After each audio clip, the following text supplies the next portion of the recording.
Hey, what's going on? It's Dr. Mike T. Nelson here. Welcome back to the Flex Diet Podcast.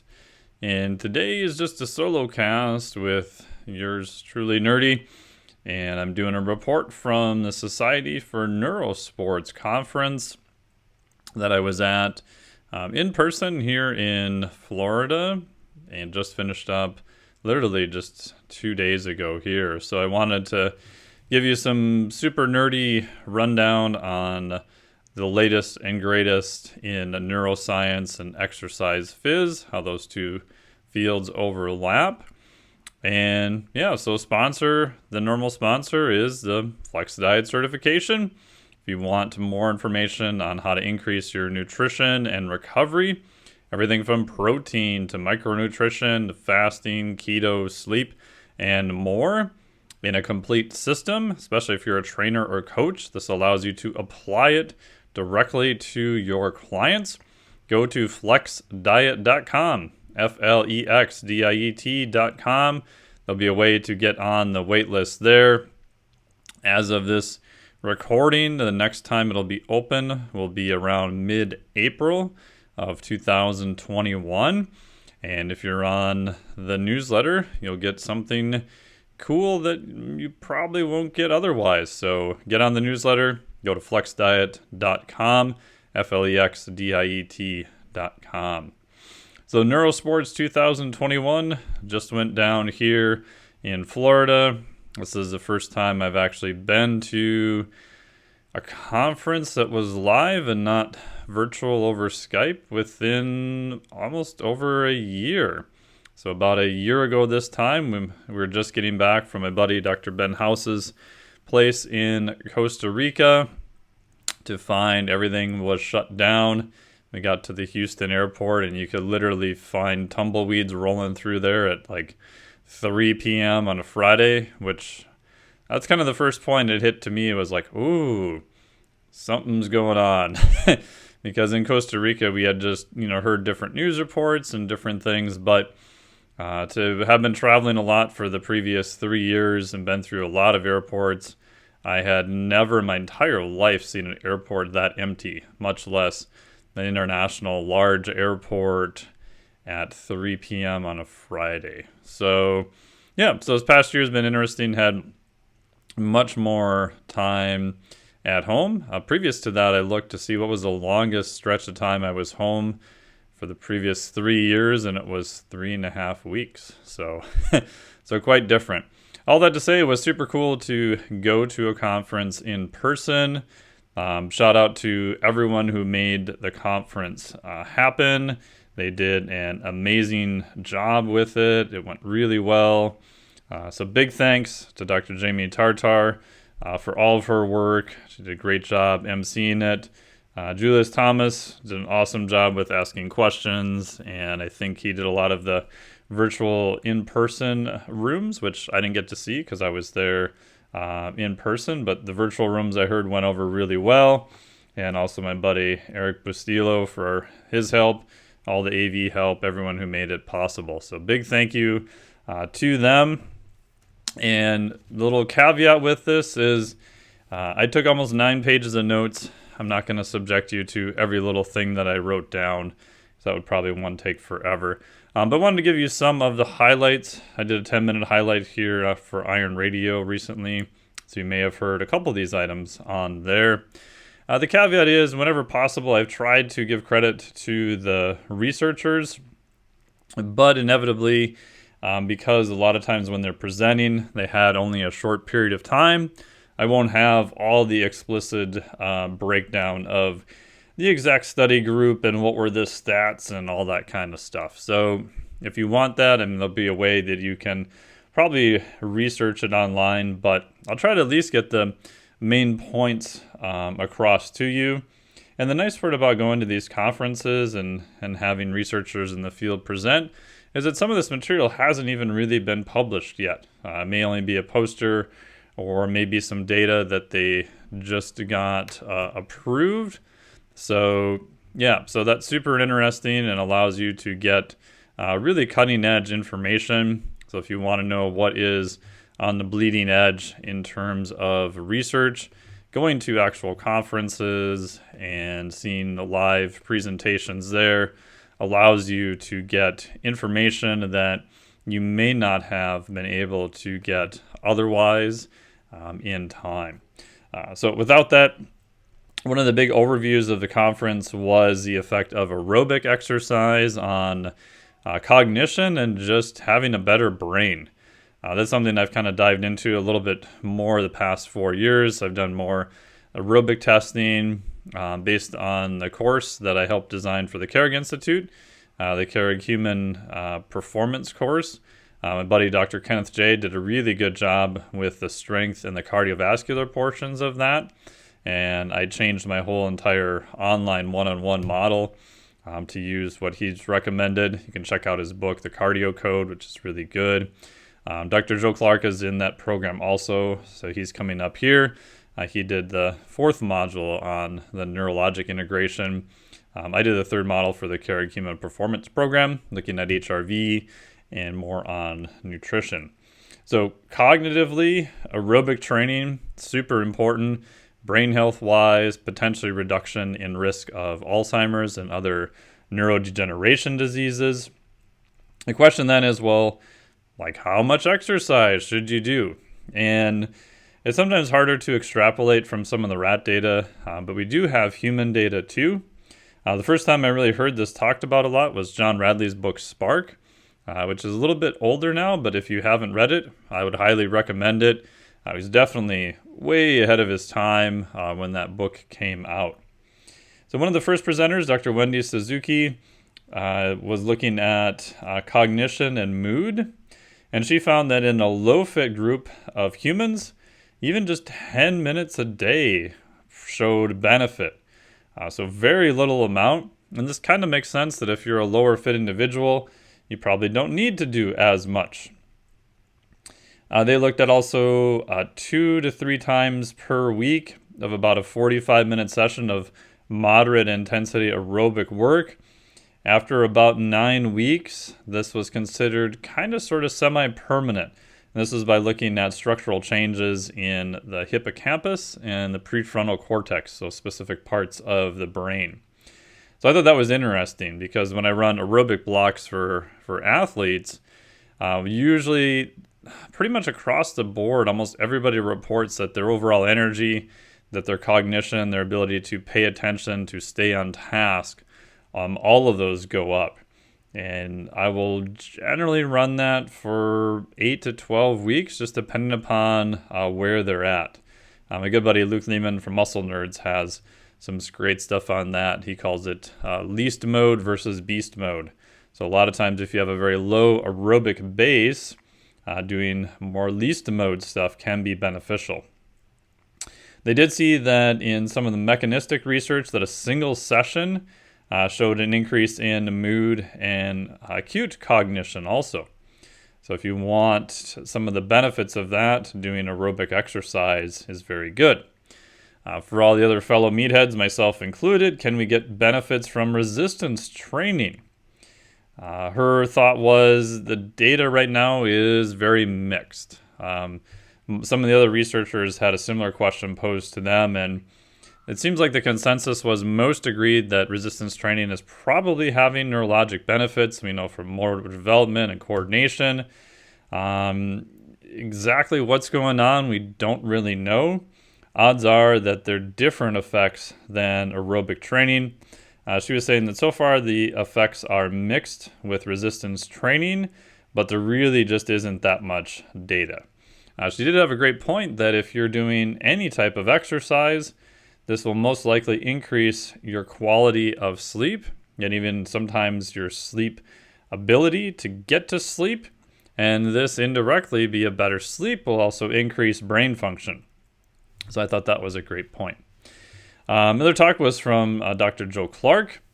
Again, he's a faculty member at the Carrick Institute and does a lot of really great visual training. So they've been looking at, for many, many years now, visual systems post-concussion. And they were able to, this is Cincinnati, cut concussions by 80% with pre-training some visual work in a specific way. So I thought that was fascinating, that you can dramatically reduce the rate of concussions. Obviously, we'd like to see, like all data, replicated at another university, but even if it's 40%, right, or 10%, this is a pretty big change. They've been doing that for many years. They have published that work too. He does a neuro baseline on all of their athletes. If you start looking at neurologic function, it's going to be a little bit different per athlete and per person. Granted, there's going to be some general and averages, but you're always going to have outliers. And odds are, if you've got athletes, they're probably going to be a little bit more outliers on the higher end of the spectrum. So they have a baseline done on all of their athletes beforehand. So if they would get a concussion, they can retest and see what areas are being affected and how far they're off from baseline. Because that's the hard part about taking a hit to the head. It can affect many different parts of the brain.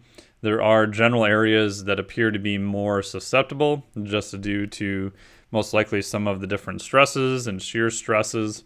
The other part too is that it's not always a hit to the head. It's any time your brain is decelerating very fast. So you could take a very hard hit to your body, not have the brain, quote, directly impacted at all, and you could still have issues because your brain is going to slam into the inside of your skull, and that's going to cause issues. Another component he talked about was eye discipline, keeping your eyes where they need to be. Example he had was a study looking at females, soccer players who were heading the ball. 96% of them did that initially with their eyes closed. They then retrained them to do this with their eyes open. What they found was that their rate of concussion when they were heading the ball with their eyes closed was about 4 per year. When they retrained them through some specific visual and movement training to do it with their eyes open, their rate of concussion dropped to 1 every other year, and it stayed at that rate, I believe, for what he said, almost 10 years. So super interesting stuff. I think in the future we'll definitely see more eye retraining programs. The hard part is you have to do it as a whole system approach. There's been various systems out there that I think have kind of gotten close, but again, you have to respect that it's an entire system, and that gets more complicated by the input from your body, so proprioception, where your joints and your limbs are in space, also vestibular input, right? Those 3 little balance guys in the inner ear. In my case, for example, I did an eval at Dr. Jeremy Schmo's office here in the Twin Cities, Minnesota when I was at home. And long story short, that for some of the eye issues that I have, when I would look to the right on just sort of fancy high-speed film of looking at my eyeball movement, my eyes for a split second would torque. So they would actually start to rotate. So the eyes rotating is a normal response if you were to tilt your head. So if you tilt your head, your eyeball will kind of stay in the middle of your head. If you move your head, your eyeball tends to stay in the middle of your head unless you've got some pathology. So that's a really, really fast reflex. And in my case, my head wasn't moving, but my brain thought that it was. So for a split second, it goes, oh, you tilted your head. Let's torque your eyeballs. Uh-oh, but I didn't tilt my head. So that error in the system was more of an error coming from the vestibular system. So for about 3 times a day for next 4 days, they did some other therapies and cold laser and some coordination issues, metronome, a bunch of other stuff. But one of the main things I did is I rode in this gyrostim, this kind of fancy looking chair, where they can spin you in different directions. And when they do this, they're giving you a massive vestibular input in addition to eyeballs seeing everything move, proprioception. And at the end of the 4 days, when they did the high-speed film again, when my eyes would look to the right, the torquing in them actually went away. Right? So if I get a better information from that vestibular system, it says, hey, your head is not tilting. It's where it should be. Don't torque your eyeballs. So what was really cool is that they were able to rewire that. They gave me a bunch of rehab drills to do that I did. And now even on a video, unless I'm really tired or kind of stressed out, my head position is much more straight and not as tilted. So in my case, I was born with strabismus, or a lazy eye. So my right eye sits up and out farther. And because of that, I generally see in monovision. I don't see in binocular or 3D vision per se. So I think this was a super, super helpful. A lot of, I think, people looking at it, myself included, would have said, oh, it's just an eye, quote unquote, issue. But in this case, it was an error coming in from the vestibular system. So doing more vestibular work actually had a positive transfer to better eye function. So anyway, that's my little tirade there. One other thing from Dr. Joe Clark's talk, he said that post-concussion, they do exercise with their athletes as soon as possible, a lot of times within 48 hours. Again, they're going to be monitoring them. They're going to make sure that everything is good, that they're not provoking their symptoms, because you can definitely make people worse by doing that. But I think we're going to see a lot of differences now where the old school advice was, oh yeah, I got hit in the head, I'm very symptomatic, I'm just going to sit in a dark room and do nothing for many, many days to weeks. Probably not the best idea. Again, find a good clinical neurologist and make sure they can eval you and go from there. So one other thing they do is they play with something called Martson balls, or kind of these wacky balls. They have different shapes to them. You can bounce them. They've got ones with different numbers and colors written on them for hand-eye coordination. And yeah, it was just super interesting talk. Again, it was a very short talk. One of the things that I've been doing at home is I got a balance board.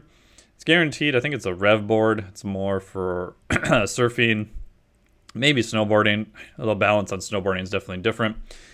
And I've been playing around with it in between sessions at home as just kind of a break to do some balance work. And then I started playing around with juggling on that too.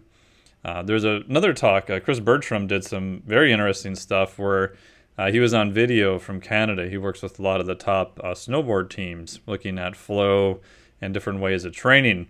And he had the exact same board that he would do that before calls or even before some virtual work to train a little bit of that balance, which can increase potentially dopamine, which can hopefully increase your chance of hitting a flow state. So something to play around with. I found that it's been beneficial for me just from more from a cognitive standpoint, and we'll find out in a couple of days if it's actually transferred to allowing me to hopefully be better on surfboard kiteboarding. So we'll be in South Padre coming up, so I'll keep you updated on that. Next up was my buddy Dr. Matt Antonucci.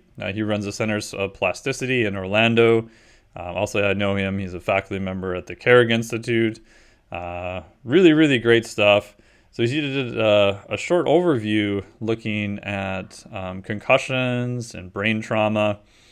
And his experience from some of the stats they have at his clinic, he said that the average person that they see is 3.5 years post-concussion. So he's definitely dealing a lot more with chronic issues.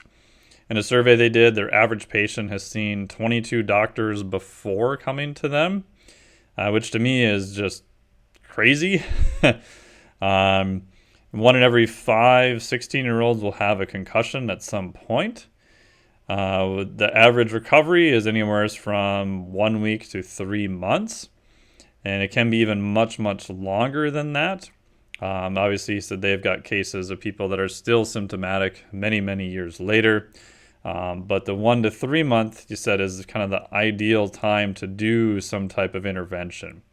So again, some more data that if you feel like you've gotten a concussion recently, reaching out to a professional is going to be in your best interest. There is some data that some of them may resolve on their own. But again, my bias is if I get dropped out of the sky like a sack of potatoes on my head, something bad happens or car accident, whatever, my personal bias is I'm going to go see a clinical neurologist, have him do an eval, and see what I need to do. Maybe it'll just get better with time, which would be great. But for me personally, I'm going to hedge my bets in that direction and see if there's anything I can do in the meantime. He had a really great breakdown of how your brain works in terms of the different systems involved. You basically have motor, cognition, or sensory. So motor, cognition, sensory. Motor is more movement, obviously. Cognition is the, quote, thinky part. And sensory is just feedback. What do you feel? Now, all of these will feed back into each other, and it gets kind of messy. From the movement people and exercise, I found that sensory and motor are highly related to each other. If I have better motor function, I tend to get better sensory function. If I want better motor function, sometimes I can go after getting better sensory function. Again, that can get a little bit messy. I don't like people seeking sensation all the time on every lift. I think that can predispose people to potentially having more pain. But all those systems are related to each other. He had some very interesting stuff about sensory information can fix movement disorders. He had a video of a patient they saw who had a movement disorder, and whenever they would hold up a blue piece of paper, whenever it would get close enough to encompass all of his visual field, that his movement issues would clean up. So he had what's called dyskinetic movement in his neck. He had a hard time holding his neck in place. And when they would hold the blue paper in front, all of those issues cleared up. So really fascinating stuff. Dr. Justin Rhodes did a very interesting experiment. This was I don't know if it was a rat or a mouse model, but they tried to only have it do a muscle contraction. So the rat was anesthetized, they innervated the muscle, and they had it do muscle contractions. And what they found was that just by doing muscle contractions, they started to produce new neuro cells, which I find is fascinating because I think in the future we'll find a lot more connection between secretion of myokines, these chemical messengers from muscle, and their effect upon the brain. Maybe it'll go the other way. Not so sure because of the blood-brain barrier, but super, super interesting. So the more we learn about how muscle and brain work, the more we realize that they are inextricably connected to each other. What was even more interesting is that they characterized what these new neural cells were, and it was not necessarily neurogenesis. It was actually the astrocytes, these kind of sort of, quote, helper cells that were increased by muscle contraction. So you could then now hypothesize that maybe movement, muscle contraction itself is increasing the astrocytes in part of the brain. Maybe the release of BDNF, so brain-derived neurotrophic factor, from more constant muscle contractions, like in aerobic exercise, is increasing neurogenesis. So maybe both of them are working just through different mechanisms. So I'm not sure with something like humans and resistance training, do you see any preferential differences? We touched on that a little bit. I'm not sure. But in terms of mechanistic data, super, super fascinating. And they also replicated this in an in vitro model, so in a petri dish with muscle cells. And they found that when they took the medium out, extracted it to look for cells, that it was astrocytes that they found at that point. Next talk was also looking at benefits, was the molecular mediators of cognitive benefits of exercise by Dr. Christine Wren, who is both a veterinarian and a PhD. Some interesting data that older women who exercise via aerobic exercise, when they did MRIs, they saw an increase in hippocampal volume. This is an area of the brain that tends to actually decrease in size with age. So again, another reason to do your aerobic training. They've theorized that this is mostly from the release of myokines. We talked about those signaling molecules released by muscle. So one of the more newly discovered ones is a compound called irisin. So when I worked as associate faculty for a little while at the University of St. Thomas. One of the other new full-time faculty at that time, he did a lot of his research actually looking at irisin. So it was always fascinating talking to him about that. It appears that this is released from skeletal muscle with exercise. Irisin has a lot of benefits to metabolism itself.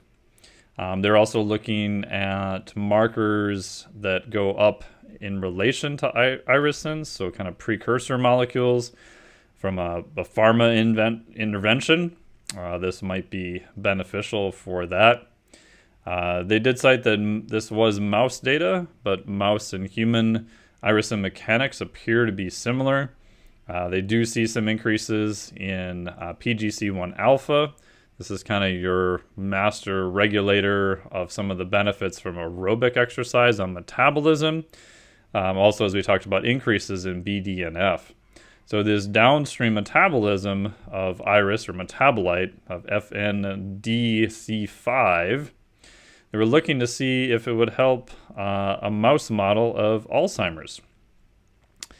And what they saw was it does appear to do that. So mice who did this had better learning. They do something called a Morris water maze. So they put the mice in the water and they have to kind of remember this little maze to find a platform. They track where they go.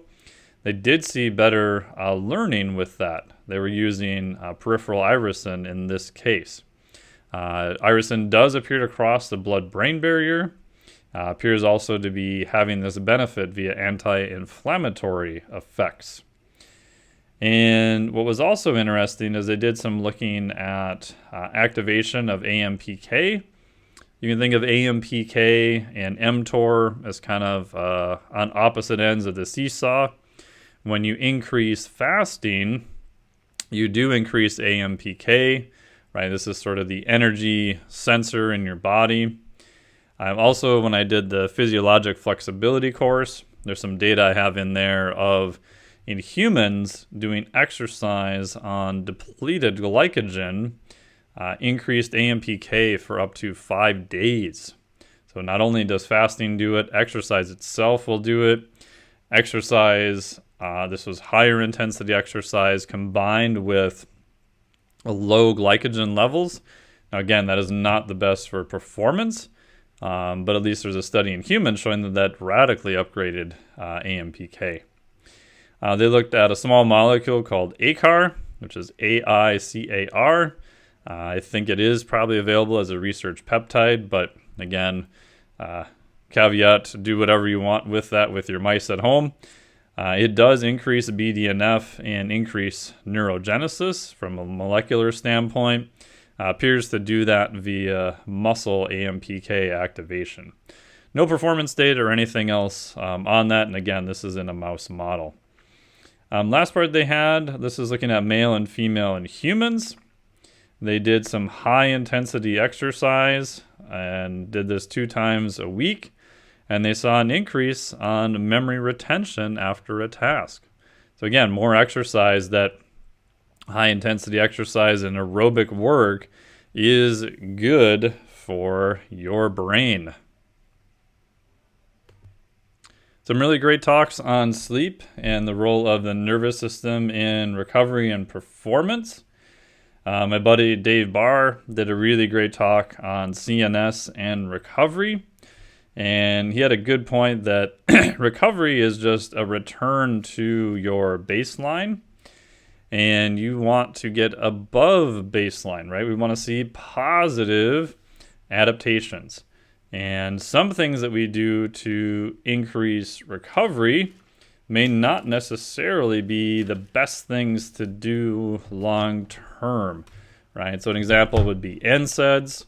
Unless you're an older individual, ironically, Dr. Trappy has shown data that older individuals, NSAIDs like Advil may actually be mildly anabolic. For younger people in higher doses, probably not the best idea. High dose vitamin C, even though it's considered an antioxidant, immediately after training in high doses, again, not the best idea, can impair the positive adaptations that we want. Again, in the PhysFlex cert, I talked about cold water immersion immediately post-exercise. So what parameters do you need for that? Spoiler alert, you probably only need to be worried if you're really trying to absolutely maximize hypertrophy and you're doing relatively cold water, around the 40 degrees, at least below 50 degrees for 10 to 15 minutes. But it definitely has been shown in multiple studies now to affect hypertrophy. So if your goal is to maximize hypertrophy, a longer sit in the cold water tub immediately post-exercise, not the best idea. Although I would argue there is some other benefits to it. He also talked about sleep as the most anabolic time. Probably not. He did some markers and found that people were very catabolic overnight. However, you can circumvent some of this by having pre-sleep amounts of protein.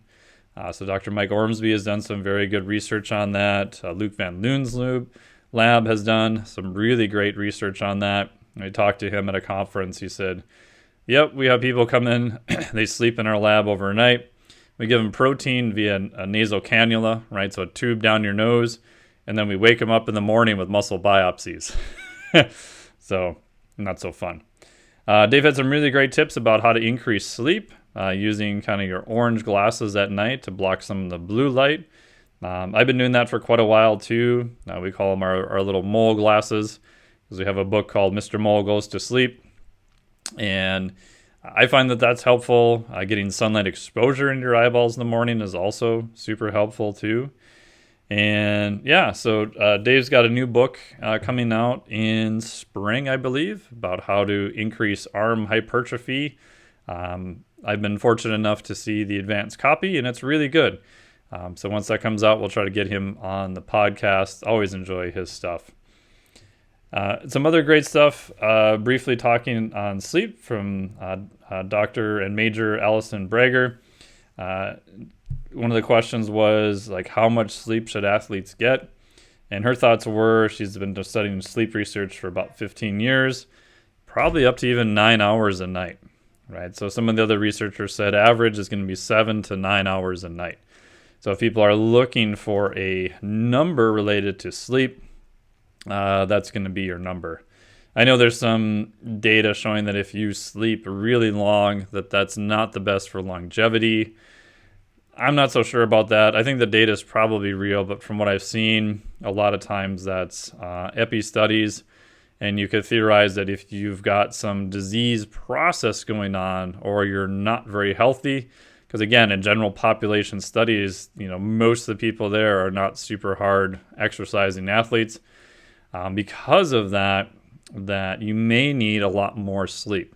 So if we just look at a whole population and we find, oh my gosh, look at these people sleeping 9.5 hours a night, they don't have very good longevity, that could be because they have an underlying disease that is requiring them to sleep that much more.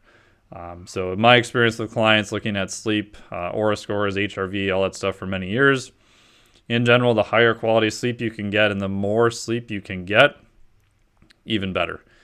Some athletes like myself, I need on average about 9 hours a night or even more. If I'm really pushing it, 9.5 is better, sometimes even 10 hours in bed. Some people get by with less. So again, you'll have to play around with it. One of the things they said, I can't remember who said it, but how do you know if you're getting enough sleep? Well, you shouldn't be sleepy during the day. Sounds obvious, I know. Again, not using caffeine, stimulants, nicotine, things of that nature.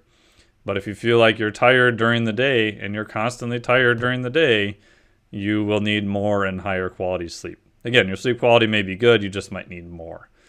So I thought seems one of those things that seems very obvious, but very good.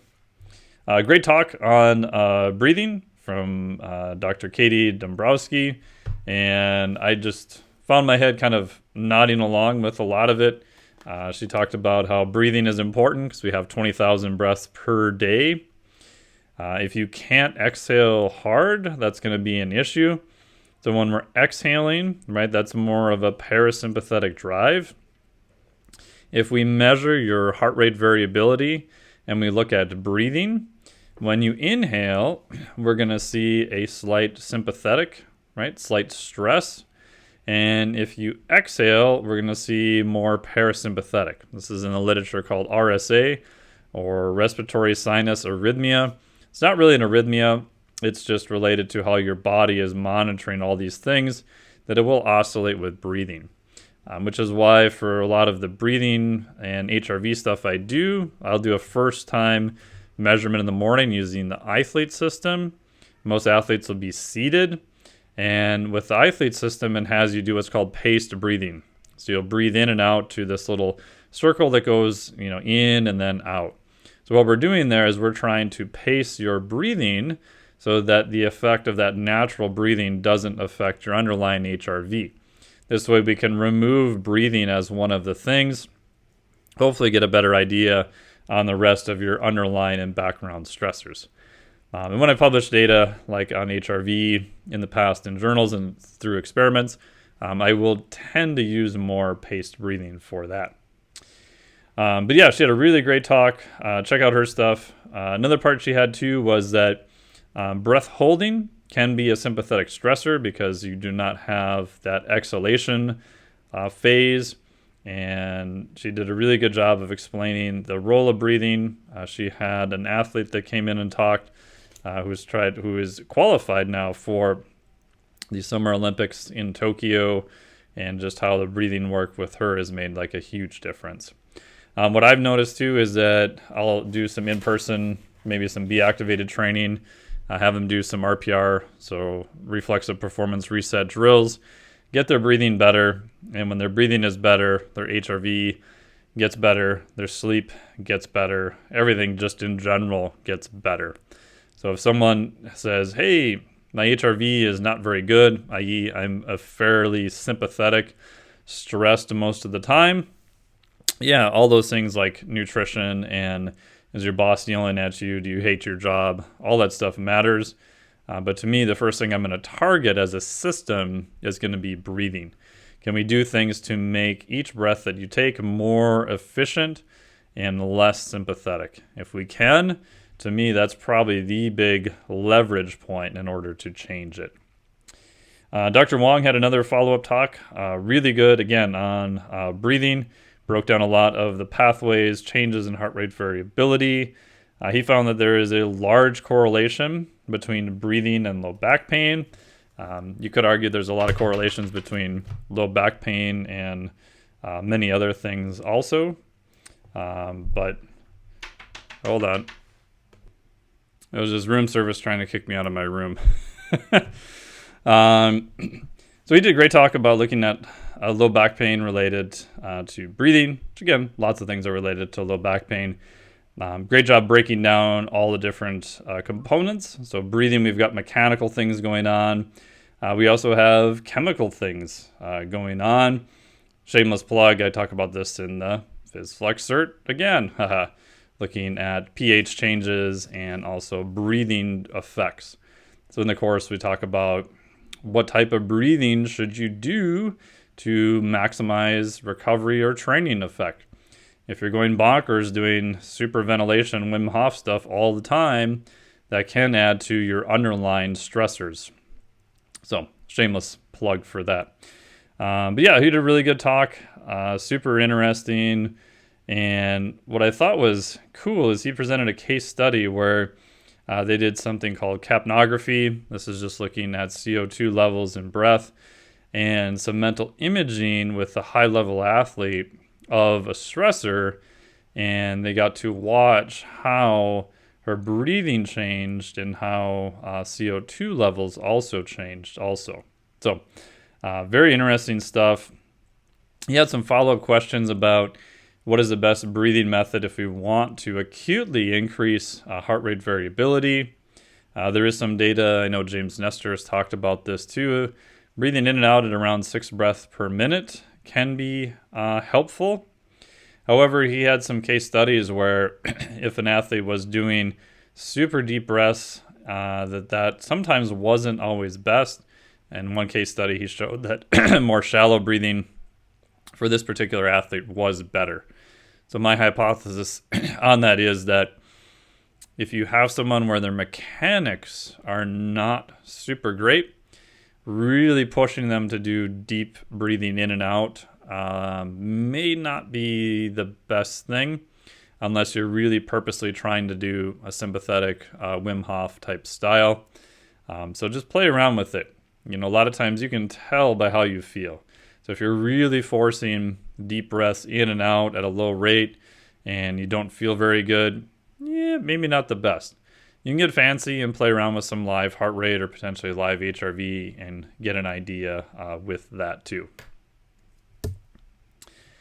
So next up that's kind of sort of day one. Again, I didn't get to everyone there. And again, we're just giving you a brief overview of it. They will have the conference again in 2022.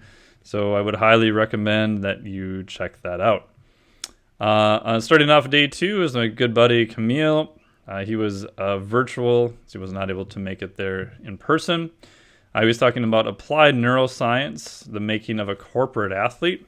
And what I really liked about his talk was he did an excellent job of trying to break down what are your leverage points, what are things you should focus on, and then how do you get actual measurements in order to do that, which I think is really good. And that's one of the big things that's changed my coaching practice over the years. I mean, I started off using heart rate variability daily with athletes maybe 8 years ago.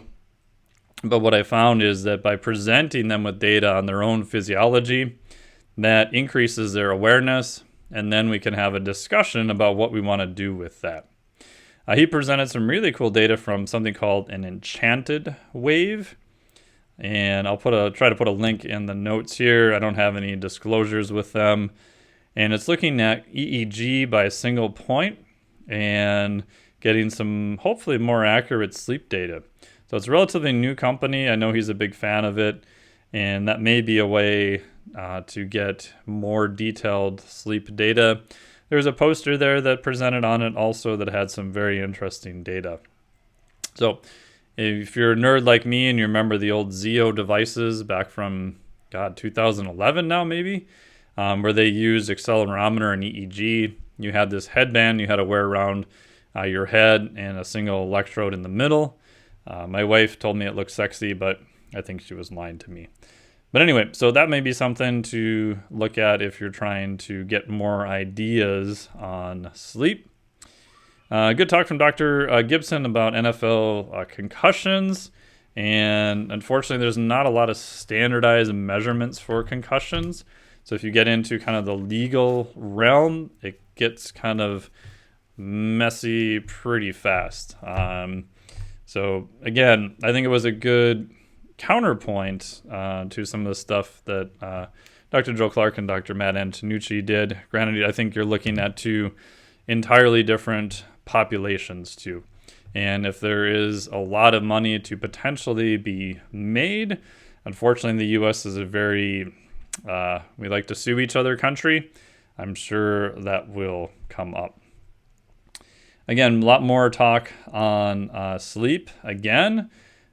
Sleep was a kind of an overarching thing. This is from Dr. Banks looking at sleep and mood. I hope I got the presenter right there. If not, someone will correct me. Again, how much? 7 to 9 hours. Need more sleep. Most people probably need more sleep. And what was interesting is, let me make sure I got the right presenter here. Well,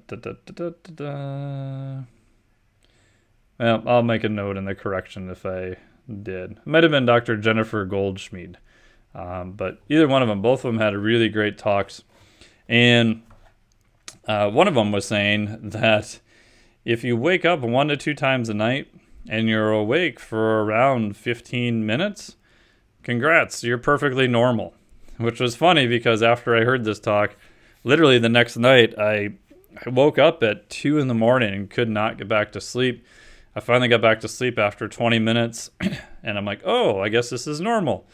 And then I woke up at 3:30, and then after a half hour, I could not get back to sleep. So I actually got up, did some light stuff for a while, and then went back to bed, and I was okay.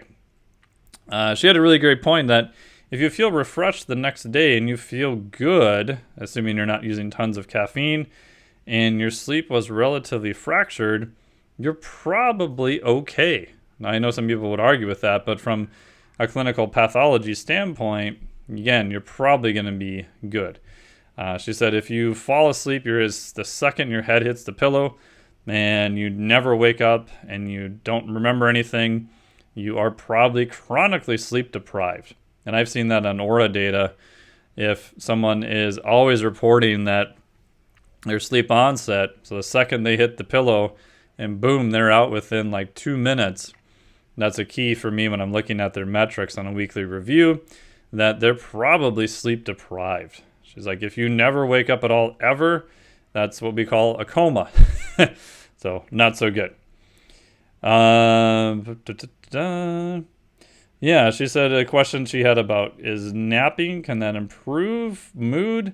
There's some good data to show that it does increase alertness. So a study they did, they had a task, they had to assess frustration tolerance, so how long people would spend on a task. I think this might have been Dr. Matthew Collins. They came into the lab, they had 2 groups. One group got a 60-minute nap. The other group did not get a nap. They had to watch a little nature documentary. They got a task and then a questionnaire. And what they were looking at was how long did they spend on a task. So they purposely gave them a little puzzle that was not able to be solved. So they measured this pre, and they had the 2 groups, and they measured it post. What they found was in the napping group, they said even though most people only slept for maybe 30 to 45 minutes, they spent 2 times as long on this unsolvable task. So if you're really trying to stay on point, quote, on task, and you're a little bit tired, a nap might be the way to go. He also talked about cognitive benefits, again, with exercise and working memory. A study where they did 30 minutes of control, which was watching March of the Penguins, or 30 minutes of walking, or 30 minutes of running at 75% of heart rate max. He was then looking at questionnaires and tasks. What he found was there was no difference in the rate of learning, although it looked like if you looked at the graph that there was, but when they ran the stats, they didn't see anything. However, with walking and running, their long-term recall with running and walking was better. And this was actually measured 48 hours later. So super interesting data that if you're trying to maximize your ability for recall, that maybe you want to do some exercise, some running or aerobic work, or heck, even walking before, then work on doing your task.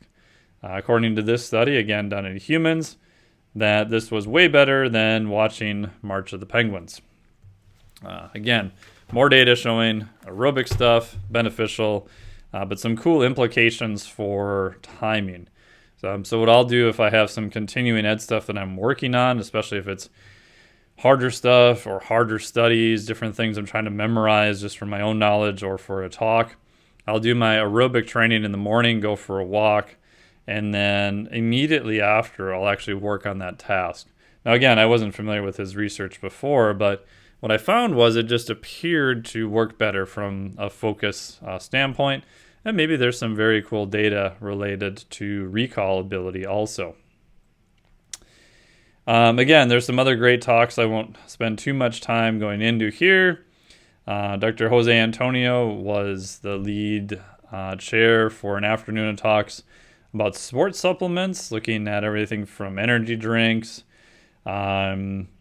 which is something I've published on before. You can look up we'll link to it also, the JISSN review of energy drinks, position stand.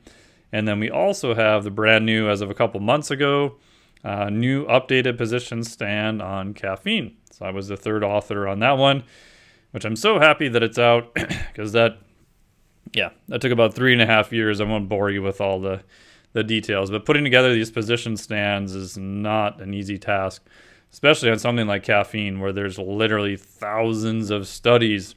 And even though we've got a couple main authors trying to make heads or tails out of it and get it into peer review and out, a lot of time and effort, but super great for the consumer because they're all open access. You can go there and you can look at all of the studies. So some interesting data there. One of them was that maca was 2.1 grams. I don't know if that was once a day or 3 times a day. May increase grip strength within 21 days. So that was interesting. And Dr. Doug Kalman talked about some other new ingredients, new level, looking at that it increased some performance there or cognitive flexibility. And I also just realized that supplements for e-gamers is like a huge area. I know some supplement industry people that play in that area, but again, I guess I didn't realize how big of a market it was. I mean, years ago, I was talking to a buddy in LA about he was working with some e-gamers, and I was like, wow, that is a much bigger area than I ever imagined that it was. The last couple of talks, which were good, talking about the mind and body approaches to exercise. The first guy was Michael Manio, and fascinating guy. He's definitely more on the computer science kind of math modeling area of it. But a book he recommended that I'm going to pick up called The Embodied Mind. Talking about that attention is more of a filter, not necessarily a spotlight. So the brain is better at filtering stuff out, not necessarily more focused, derived there. Talking about the mind versus the body and how they're basically just intercreated. Some cool experiments they did with looking at how your brain is able to do self-organizing. It is emergent, and it is following dynamical systems. So self-organizing, he referred to like jazz musicians, how they can kind of organize together. Emergent is something called an emergent property.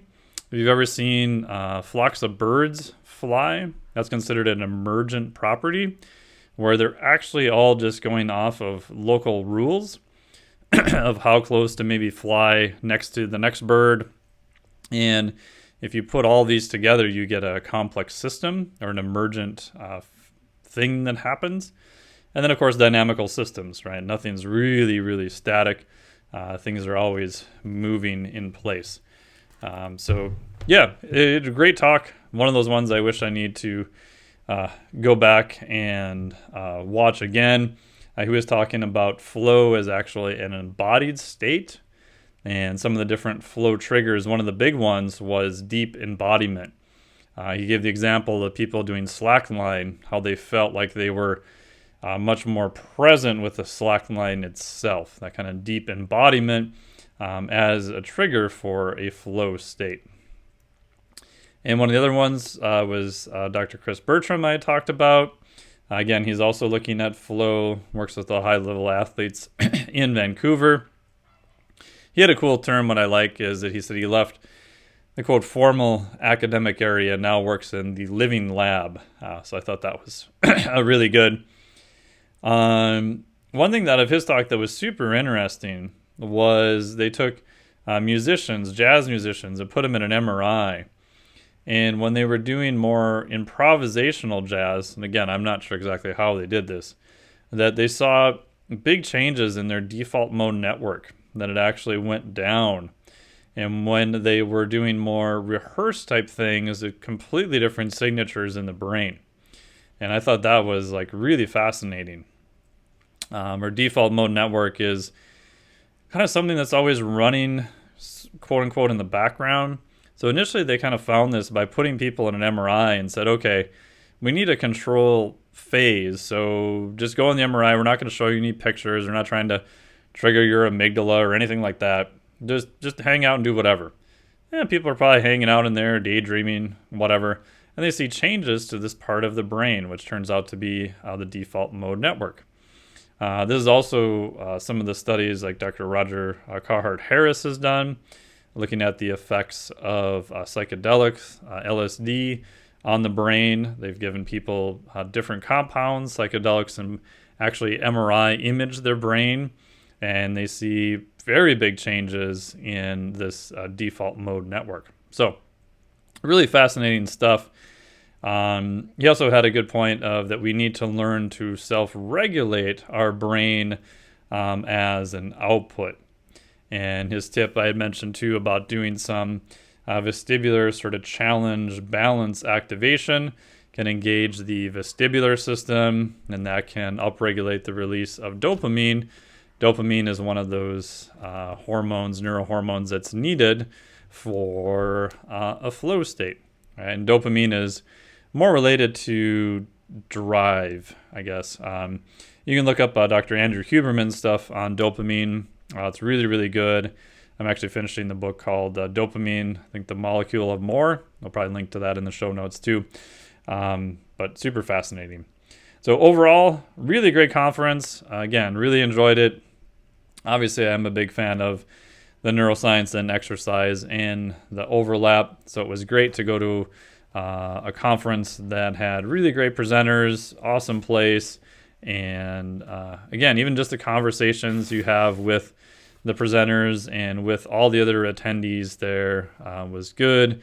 We had a little breakout section with Eric Bustiel about the role of nutrition in all of this too, and had a really great chat with the group. So I would check it out. Not sure when the dates are for next year yet, but you can look at the link. We'll have one here, Society of Neurosports. There you go. Hopefully you've gotten some good takeaways from this. If you liked all the nerdy goodness, make sure to sign up to the daily newsletter. Go to flexdiet.com, FLEXDIET.com. Get on the wait list there, and that'll put you on to the daily newsletter for much more. Thank you so much. Talk to you soon.